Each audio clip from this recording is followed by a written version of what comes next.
Greetings, Stephen Barnes here, welcoming you to 2025. I'm going to invite you to join me on an incredible journey this year, and if you'll let me, I will be happy to be your coach. My name is Stephen Barnes. I'm a novelist, television writer, martial artist, and most importantly, husband and father. And I'm not shy about saying that I was able to accomplish everything that I wanted as a child. And now I have adult goals, and one of them is to facilitate, to assist 1 million people in escaping suffering, embracing joy, and being of service. I believe that we can change the world like that. So, one of the things that's important is the concept of mastery, being willing to know something so well that you can teach it to others. So what are the major goals? That, escape suffering, embrace joy, being of service. Another way to put that is to being really down to earth is the classic Mexican toast to have health, love, money, and time to enjoy them. So this is the path that we're on right now. If you're nervous about the concept of wanting expansive, abundant health, if there's something wrong with wanting to love yourself and to love others and to have love in your life, or if you have a problem with the notion of having enough financial abundance to be able to support 3 to 10 other people, at least, provide assistance to them, you're looking for somebody else. So I hope you find them, and I hope you have a great year, but I'm talking about this. So I've used a number of different programs, and by the way, if you want to join our program, it's every Friday. It's free.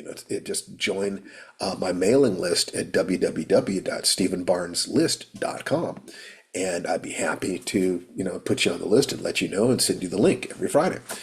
We get together and we talk about these things. It's specifically for writers, but I'd say writers and readers, and it's also, I'm aiming at a lot at uplifting families, especially Black families, and looking at the question of what kind of abundance would do that. And I just like the number $1 million. It's just a nice, clear number. There's a book by a lady named Rachel Rogers called "We Should All Be Millionaires," and it's aimed specifically at Black women. But let me tell you something. If the principles in that book are designed for people who are disadvantaged, if you do not have that kind of cultural systemic disadvantage, you're going to be like a rocket ship if you take these things on. So all you have to do is be capable of doing a little bit of fuzzy thinking, a little bit of flexible thinking. You'll be able to use that book just fine. Now, one of the things I talked about is that I try a lot of different things, and not all of them stick. A lot of them just don't fit my life in the way that I would like them to, but I have to try them. Now, recently, like last year, I tried something called the 45 Hard. It's basically 45 days of extreme discipline physically. And I looked at it, and there was too much disruption of my program to make that a really viable thing for me. But I still think it's a terrific program. It's like going through Navy SEALs training, only in your home. So I recommend it if you need that discipline and focus. Another thing was something called Zettelkasting, the anti-net. It's an incredible system of organizing your mind by keeping one index card for every book you read or article you read or video that you watch, putting notes on it, and then cross-referencing those notes in a physical system. And it's brilliant. It's really great stuff. It's just not exactly the way I think. I tried it and I found myself, I'm not doing this spontaneously. And what I'm looking for is things that I can add on to what I'm already doing, because what I'm already doing works. I don't need a major shift. I need to get better at the things I'm doing now. So this book, "We Should All Be Millionaires" by Rachel Rogers, once again, is just the latest in a series of books and courses that I've read my entire life. And I really like it. It's solid stuff. And there are 7 principles in the book that help you to differentiate yourself between what she calls, frankly, broke ass thinking and millionaire thinking. And the book on Zettelcasting said something interesting, that information is not knowledge. That's something I got from them that helped me clarify something. Information is not knowledge. The connections you make between pieces of information are knowledge. Now, intelligence would be being able to use those connections that you've made to solve problems, but wisdom would be using them to solve the right problem. So I've identified money, specifically that's that seven-figure number, as the number which anybody aiming at that number is going to have to change their habits unless they're already on the path to getting that. And that number also happens to be a number that there was an experiment or a survey back in the 70s or 80s, where a group of white students and white people in general were asked how much money would they take to go back and start their lives over again as black. And the average was $1 million. They saw that much disadvantage, that much social disadvantage. And so let's just kind of take that number as you give a black family that transforms itself to earn $1 million has functionally overcome the problems of racism, in terms of it's not, it's still there, but you've got the lawyers, you've got the resources to do things along the lines of increase your inherited wealth generationally, by lawyers if you need to, doctors if you need to. So that's the compensating factor. We're not saying that there aren't other problems, and we're not saying that if you're not black, you don't have disadvantages. But if you're white, being white is not one of those disadvantages. That's all. So if you're willing to kind of play with me on this, then what I have to do, according to Zettelcasting, is translate Rachel Rogers' principles into something that is meaningful to me. It's the same principles. I'm being honest about where I got these 7 principles, but let's kind of take a look at them, if you don't mind.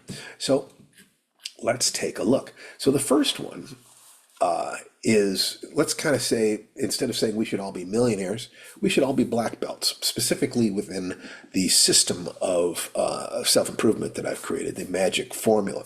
So it's the difference between white belt thinking and black belt thinking. So her first principle is delegate one task on your to-do list. This is intended to cure you of thinking that you have to do everything in order to get the success you want. No, you have to get the most important things done, and you don't even have to do all of them yourself. One of the ways I translate this is to create an income stream powerful enough to hire others to do the non-essential tasks for you. Save your energy for the things that only you can do, or the things that bring you joy. You partner with other professionals to fill in the gaps in your knowledge, in other words, or performance, or time. 2, move your body. A warrior must be strong, flexible, energetic, and enduring. Exercise needs to first protect your health. That's joint mobility is really great for that. Then provide basic fitness, things like walking and progressive resistance training and flexibility work. And then specific fitness related to your martial art or life task. What specifically do you need to thrive at whatever your vehicles in life are? The general thought is every day, any day that you eat, you need to move. So you can take one day a week off, but other than that, you treat yourself as if you have to have a healthy body in order to earn your calories for the day, and you'll be fine. Number 3, connect with your squad. Now, what she's talking about is a group of friends, preferably close friends. Like she was talking about her girlfriends who are also committed to raising themselves up. In Think and Grow Rich, you can see this is the mastermind principle. Let's see, what number is the mastermind? You can see that, number 9, mastermind principle. This is, a mastermind is 2 or more people who are cooperating in a spirit of total harmony to achieve a common goal or willing to support each other in reaching important goals. You need to connect with them every week, at least once per week, to figure out how you did, what needs to be next. If you didn't do the things you're supposed to do, why didn't you do them? How can you change that? How can you heal that? This is a matter of holding yourself responsible for your movement in life. And there have been researches that suggest that sometimes over 90% of your potential success is the people you associate with. So choose your squad very carefully. Number 4 is basically my version of it. It's just take a money action every day. This notion is you Aim at 1% weekly progress. This is best facilitated by taking one step in each major arena: body, heart, mind, money. Every class you go to, every business meeting, every day at work, know exactly what you came to learn or accomplish, and don't leave until you've done it.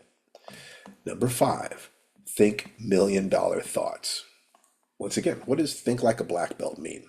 I say you have a basic understanding of your art such that each additional step is a step along the path of mastery. And you remove any failure attitudes, anything that doesn't support escaping suffering, embracing joy, and being of service. Just take it out of your life. The rest of it is white belt talk. It's broke ass talk. And you're no longer willing to tolerate that, right? You're prepared to rise to this occasion because the safety of your family in 2025 is going to be based on whether or not you can create abundance and you are healthy and energetic and positive.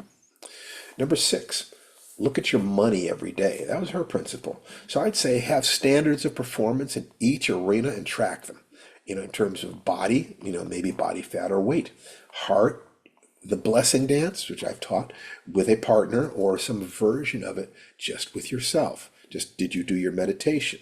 Did you write in your journal? Did you go to your therapy session? You might measure, if you're looking at your career and you're a writer, the number of pages written or books read, stories submitted. Now, and then of course, body, emotions, mind, and money. So check those bank accounts. Very important. This is really painful to people. So what you need to do is to accept that pain and use that pain to motivate yourself. Number seven, the final one, is enforce your boundaries. Now, the martial arts are all about this, and you need that. You have to awaken your warrior spirit. You're an animal. You have teeth and claws. You have to protect your inner child, protect your time and energy, protect your dreams. When you help other people, don't feed them from your seed corn. Feed them from your harvest. Feed them from the overflow of your abundance. You put your own air mask on first. They tell you that every time you take off in a plane. Have an understanding of a deeper meaning behind every technique if you were going into the martial arts. Because what you're building is both physically and energetically and mentally a dynamic sphere of protection for your life. So every time you go to class, have something that you're thinking about. Every time you go to work, every time you sit down to a task, every day, there's something that you want that will diminish your pain and increase your joy and make you more able to contribute to the world. That's what 2025 is going to need. If you like this and you'd like to hear more of it, come to our meetings on Friday, and you can join up at www.stephenbarneslist.com. And I'll see you in 2025. And I hope, let's say, hope you get the year you deserve. So make sure you deserve a wonderful year. Take care.